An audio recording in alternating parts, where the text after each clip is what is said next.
So Bernie Sanders did a really good job going after Michael Bloomberg last night in the Nevada debate for his extreme billionaire oligarch wealth, pointing out how, in fact, Michael Bloomberg has more wealth than the bottom 125 million Americans in the United States. Just think about that for a sec.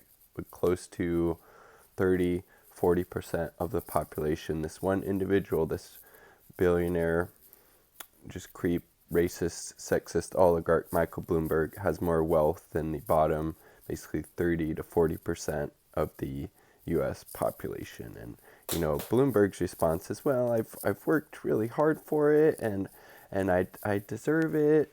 And then Bernie quips back really well and says, well, actually, you're just basically exploiting your workers, and they generated a bunch of this value that you were able to take from them to amass this massive amount of wealth, when you wouldn't have been able to accomplish any of that without all of these people, at your company doing all of the actually important day-to-day stuff. So you're able to create this massive amount of wealth for yourself.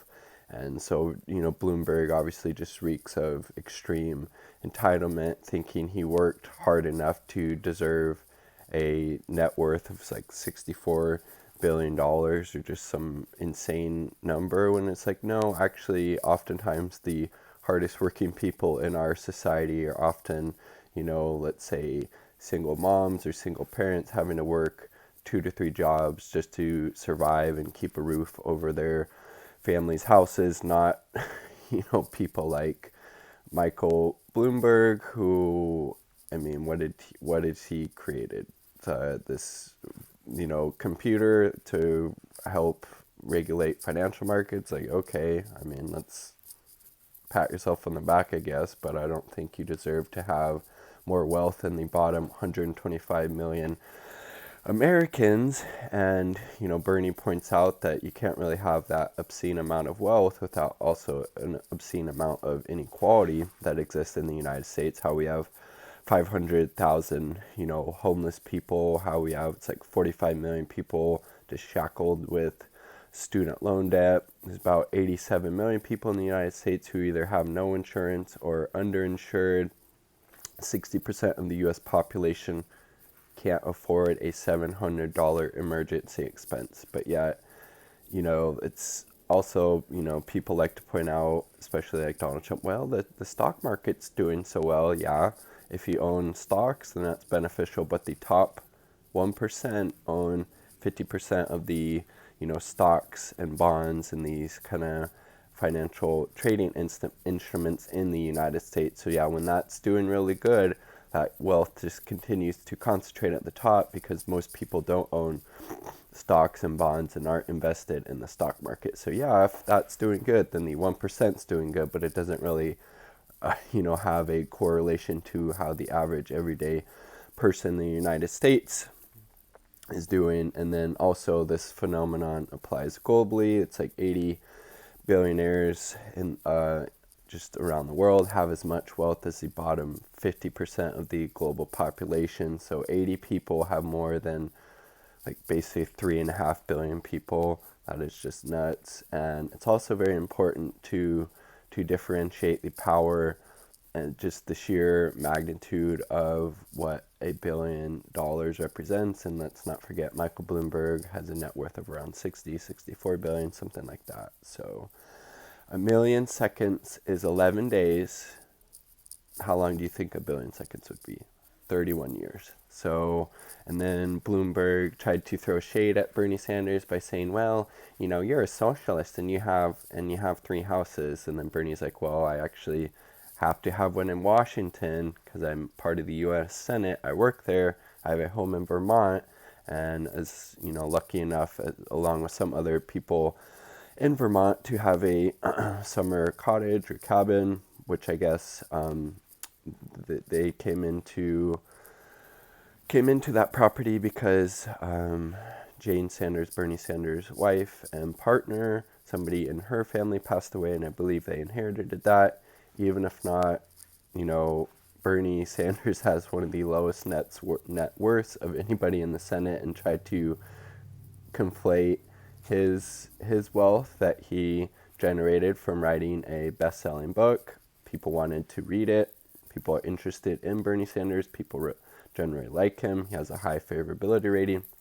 That's how he got all his money, not, exploiting people or the environment. And, he hasn't had 64 people charge him with sexual harassment or gender discrimination in the workplace like have been leveled against Michael Bloomberg. And, again, we can't have this. And Bernie also pointed out that he would like to have just average everyday workers sit on corporate boards in order to, have the workers' voice being heard when these really important kind of upper level management board of directors type decisions are being made, and which makes total sense. And, if maybe they have an input, these companies aren't going to make these horrible decisions that more often than not harm the workers more than anybody else.